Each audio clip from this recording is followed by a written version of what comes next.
শান্তি শৃঙ্খলা নিরাপত্তা প্রগতির স্লোগান নিয়ে স্বাধীন বাংলাদেশের মানুষের জানমাল নিরাপত্তার দায়িত্বে নিয়োজিত থাকা পুলিশ বাহিনী আজ নিজেই নিরাপত্তাহীনতায়। কোটা সংস্কার আন্দোলন ঘিরে রাজনৈতিক অসাধু পুলিশ কর্মকর্তার নির্দেশে জনগণের উপর গুলি চালিয়ে আজ অপরাধীর কাঠগড়ায় দেশের বেসামরিক এই বাহিনী। মানুষ হত্যার প্রতিবাদে ছাত্র জনতা দেশের বিভিন্ন জায়গায় ভেঙে ফেলেছে থানা, পুলিশ ফাঁড়ি ও পুলিশ বক্স। এতে গত কয়েকদিন ধরেই পুলিশ ছাড়াই চলছে বাংলাদেশ। প্রাণ ভয়ে পুলিশের সদস্যরা অনেকেই যোগ দিচ্ছে না কাজে। যদিও পুলিশের নতুন আইজিপি নির্দেশ দিয়েছে কাজে যোগ দিতে, অনেকেই কাজে যোগ দিলেও নিম্নপদস্থ পুলিশ সদস্যদের দাবি রাজনীতি মুক্ত পুলিশ গঠনের।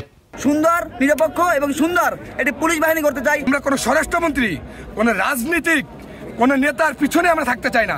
পুলিশকে স্বতন্ত্র করে দেওয়া হোক, পুলিশের আইজির কমান্ডে আমরা চলবো। সবাই আমরা মর্মাহত, আমরা যারা পুলিশ বাহিনীতে যারা কর্মরত আছি, পুলিশ সদস্য, আমরা চাই নাই এরকম কাউকে আমরা মারতেও আসি নাই, আমরা মরতেও আসি নাই।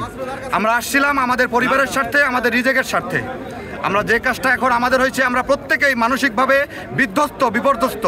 রাজধানীর তেজগাঁও, বাড্ডা, খিলগাঁও সহ বেশ কয়েকটি থানা ঘুরে দেখা গেছে একেবারেই ধ্বংসস্তূপে পরিণত হয়েছে থানাগুলো।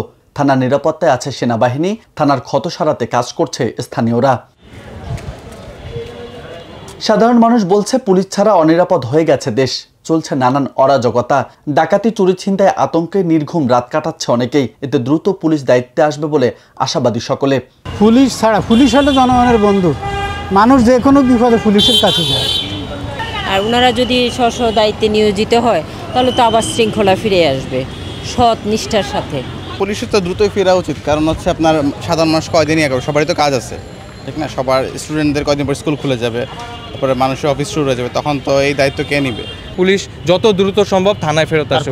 এদিকে অপরাধ বিশেষজ্ঞরা বলছেন পুলিশ ছাড়া দেশের আইন শৃঙ্খলা রক্ষা করা সম্ভব নয়। দ্রুত পুলিশ কাজে না পেলে বাড়বে অরাজকতা, সাধারণ মানুষের হাতে আইন তুলে নেওয়ার প্রবণতা বাড়বে। এতে দেশের সার্বভৌম রক্ষা করা কঠিন হবে। সোনার বাংলা গড়তে দেশের মানুষের পাশাপাশি পুলিশের অবদান অনস্বীকার্য।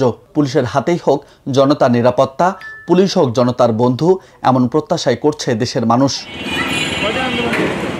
রাজু আহমেদ, বার্তা 24।